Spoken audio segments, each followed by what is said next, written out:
ایک ایسے وقت میں جب افغانستان کے ہمسایہ ملک پاکستان اور ایران مالی عدم استحکام اور کرنسی کے شدید اتار چڑھاؤ سے دوچار ہیں، افغانستان نے پچھلی 2 دہائیوں اور خصوصاً گزشتہ 4 سالوں میں اپنی کرنسی کو امریکی ڈالر اور خطے کی دوسری کرنسیوں کے مقابلے میں مستحکم رکھا ہے۔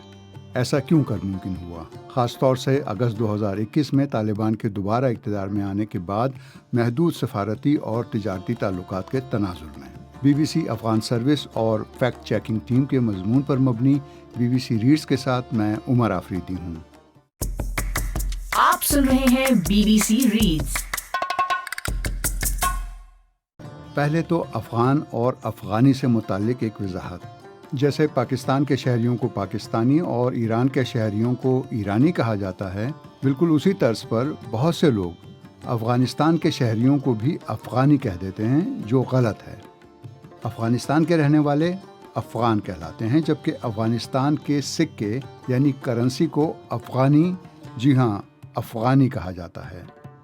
یہ وضاحت میں نے صرف اس لیے دی ہے کہ میرا کام آسان ہو جائے اور بار بار افغانستان کی کرنسی اور افغان کرنسی کہنے کے بجائے صرف افغانی کہنے سے کام چل جائے۔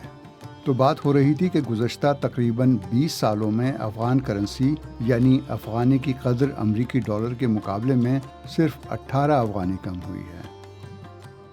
مگر اس سے پہلے یہ حال تھا کہ ملک کے مرکز اور شمال میں 2 قسم کی کرنسیاں چھاپی جاتی تھیں اور قدر انتہائی حد تک گر چکی تھی۔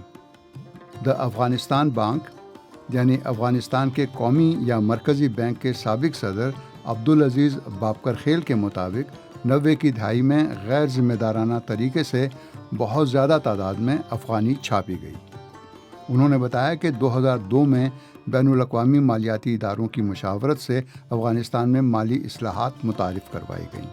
اقتصادیات کے محقق ضیاء شفائی کہتے ہیں کہ بین الاقوامی اداروں نے مشورہ دیا کہ اس دور میں رائج افغانی کی مالیت میں سے 3 صفر ختم کر کے نئی کرنسی متعارف کرائی جائے، جس کی قدر کا انحصار ملکی معیشت کے بجائے ڈالروں میں ملنے والی غیر ملکی امداد پر ہو۔ اس طرح اس وقت ڈالر کی قیمت 48 افغانی مقرر کی گئی۔ البتہ وقت گزرنے کے ساتھ اب ایک ڈالر 66 افغانی کا ہو گیا ہے۔ اس سلسلے میں دا افغانستان بینک یعنی افغانستان کے قومی بینک کے ترجمان حسیب نوری کا کہنا ہے کہ 2025 میں کیے گئے محتاط اور دانشمندانہ اقدامات کی وجہ سے امریکی ڈالر کے مقابلے میں افغانی کی قدر 6.5% اضافہ ظاہر کر رہی ہے۔ اقدامات کے بارے میں انہوں نے بتایا کہ نقد رقم کے مناسب انتظامات، مہنگائی پر قابو اور کرنسی مارکیٹ کے نظم و ضبط کے نتیجے میں افغانی دوسری کرنسیوں کے مقابلے میں قابل ذکر حد تک مستحکم رہی۔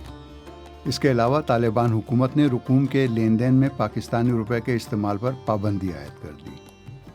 پھر حالیہ برسوں میں مالیاتی قوانین کے سختی سے نفاذ اور کسٹم کے بہتر انتظام کے سبب محصولات یعنی ٹیکسوں کی وصولی میں نمایاں اضافہ ہوا ہے۔ افغانستان کے سابق وزیر خزانہ خالد پائندہ کہتے ہیں کہ مالیاتی پالیسی کے نقطۂ نظر سے آسان یا لچکدار ایکسچینج ریٹ ہمیشہ بہتر انتخاب ہوتا ہے، خاص طور پر افغانستان جیسی معیشت کے لیے جسے بیرونی مسائل کا سامنا زیادہ رہتا ہو اور جہاں زر مبادلہ کے ذخائر محدود ہوں۔ انہوں نے مزید کہا کہ جنوب اور مشرق سمیت کئی مقامات پر پاکستانی روپیہ روزمرہ لین دین میں وسیع پیمانے پر استعمال ہوتا تھا۔ اب افغانی عملی طور پر پورے ملک میں روزمرہ لین دین کا واحد ذریعہ ادائیگی ہے، اور چونکہ نئے نوٹ چھاپے نہیں جا رہے، جس سے افغانی کی فراہمی محدود اور ویلیو زیادہ ہو گئی ہے۔ افغانستان کے منی چینجر یونین کے صدر بہرام زدران کا کہنا ہے کہ پورے افغانستان میں افغانی کا رائج ہونا اور اس میں لین دین ہونا افغان کرنسی کی قدر بڑھنے کی ایک بڑی وجہ ہے۔ ساتھ ہی دنیا کے دیگر ممالک کے ساتھ تجارت اور تعلقات کے فروغ نے بھی اس میں کردار ادا کیا ہے۔ عبدالعزیز بابکرخیل کے مطابق افغانستان میں جمہوری دور میں بڑے چیلنجز تھے، لیکن طالبان کی موجودہ حکومت میں مالیاتی پالیسی زیادہ منظم اور بہتر ہوئی ہے، جس نے افغانی سے مثبت توقعات پیدا کر دی ہیں۔ ان کا کہنا تھا کہ اب منی چینجرز اور دا افغانستان بینک کے درمیان وہ گٹھ جوڑ بھی ختم ہو گیا ہے جس کی وجہ سے ڈالر ملک میں رہنے کے بجائے ہمسایہ ملکوں میں اسمگل ہو جاتا تھا۔ افغانی کے استحکام کا ایک اور سبب افغان تارکین وطن کی جانب سے غیر ملکی کرنسی میں بھیجی جانے والی وہ رقوم بھی ہیں جو ہنڈی کے ذریعے بھیجی جاتی ہیں اور جن کا تخمینہ سالانہ 1 ارب ڈالر سے زیادہ ہے۔ تاہم ضیاء شفائی کہتے ہیں کہ مرکزی بینک افغانی کی فراہمی کم کر کے اس کی قدر کو برقرار رکھتا ہے۔ طالبان حکومت کے آنے کے بعد ڈالر کی قیمت 110 افغانی تک چلی گئی تھی، لیکن دا افغانستان بینک نے مداخلت کر کے اسے دوبارہ منظم کیا۔ خالد پائندہ کے مطابق مرکزی بینک کا اصل مقصد مہنگائی پر قابو پانا ہونا چاہیے، نہ کہ زر مبادلہ کے نرخ کو مصنوعی طور پر مستحکم رکھنا۔ مہنگائی براہ راست عوام کی زندگی، خاص طور پر غریب طبقے کو متاثر کرتی ہے۔ بینک کے مطابق افغانستان میں حالیہ برسوں میں مہنگائی کی شرح منفی رپورٹ ہوئی ہے، جسے طالبان حکومت نے اپنی اقتصادی کامیابی قرار دیا، مگر بعض ماہرین اقتصادیات بشمول عالمی بینک اسے عوام کی قوت خرید میں کمی کی وجہ قرار دیتے ہیں۔ 7 سال پہلے یعنی 2018 میں افغانستان کی برآمدات سالانہ تقریباً 600 ملین ڈالر تھیں، جبکہ درآمدات 6.5 ارب ڈالر تک پہنچ گئی تھی۔ پاکستان کے فضائی حملوں اور سرحدی جھڑپوں کے نتیجے میں افغانستان اور پاکستان کے درمیان تجارت رک گئی۔ نیوز ایجنسی رائٹرز کے مطابق اس کے باوجود اس سال جنوری میں افغان وزارت تجارت نے اعلان کیا کہ 2024 کے مقابلے میں 2025 میں افغانستان کا مجموعی تجارتی لین دین تقریباً 13.9 ارب ڈالر تک پہنچ گیا تھا، جس میں سے برآمدات کا حصہ تقریباً 1.8 ارب ڈالر رہا، جبکہ درآمدات 12.1 ارب ڈالر سے زیادہ رہیں۔ بابکر خیل کہتے ہیں کہ اب ہماری برآمدات کم اور درآمدات زیادہ ہیں، تاہم اس صورت میں مستحکم اور مضبوط کرنسی مدد کرتی ہے کہ مہنگائی دیگر ملکوں سے افغانستان میں داخل نہ ہو اور معاشی جمود سے بچا جا سکے۔ عالمی بینک کی جولائی 2025 کی افغانستان کی معیشت پر رپورٹ میں کہا گیا ہے کہ افغان کرنسی کی قدر میں اضافہ افغانستان کے درآمدات پر انحصار کو مزید بڑھا رہا ہے اور برآمدات کی ترقی میں مسلسل رکاوٹوں کے ساتھ غیر مساوی تجارتی توازن میں اضافہ ہوا ہے۔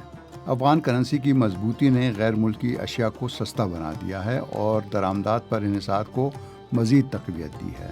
مثلا ایران پر عائد امریکی پابندیوں کی وجہ سے ڈالر کے مقابلے میں تومان کی قدر کافی کم ہے۔ بابکر خیل کہتے ہیں کہ جب تومان نیچے آتا ہے تو افغانستان کی مارکیٹ میں ایرانی اشیاء سستی ہو جاتی ہیں، کیونکہ ہمیں ایرانی سامان خریدنے کے لیے کم افغانی خرچ کرنا پڑتے ہیں۔ ان کے مطابق افغانی کو مستحکم رکھنے کے لیے دا افغانستان بینک کی پالیسی سے خطے کے دوسرے ممالک بھی رہنمائی حاصل کر سکتے ہیں۔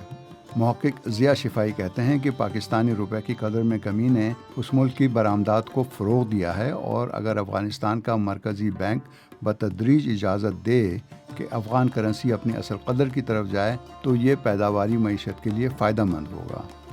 عالمی بینک کے مطابق افغانستان کی معیشت اب بھی نازک ہے اور 2021 اور 22 میں شدید نقصان کے بعد اب آہستہ آہستہ سنبھل رہی ہے۔ سال 2025 میں افغانستان کی جی ڈی پی کی شرح نمو 4.3% کے قریب رہی، جو 2024 میں 2.5% تھی، لیکن آبادی میں اضافہ اور افغان مہاجرین کی واپسی کی وجہ سے فی کس آمدنی تقریباً 4% کم ہو سکتی ہے۔ دا افغانستان بینک کے ترجمان حسیب نوری کا کہنا ہے کہ 2026 میں بھی مرکزی بینک محتاط مالی پالیسی کے ساتھ کام کر رہا ہے اور اپنی تدابیر کے ذریعے زر مبادلہ کی مارکیٹ میں اتار چڑھاؤ کو روکنے اور عوام کے اعتماد کو مضبوط کرنے کے لیے پرعزم ہے۔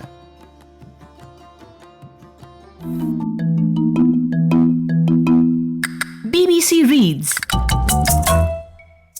BBC ریڈز کے ذریعے ہماری یہی کوشش ہے کہ BBC اردو کی ویب سائٹ کی وہ سٹوریز جن میں آڈینس کی دلچسپی زیادہ نظر آتی ہے انہیں اور بھی زیادہ لوگوں تک کیوں نہ پہنچایا جائے۔ تو ہم پڑھیں اور آپ سنیے، اور اپنے دوستوں اور ساتھیوں کو بھی سنائیے۔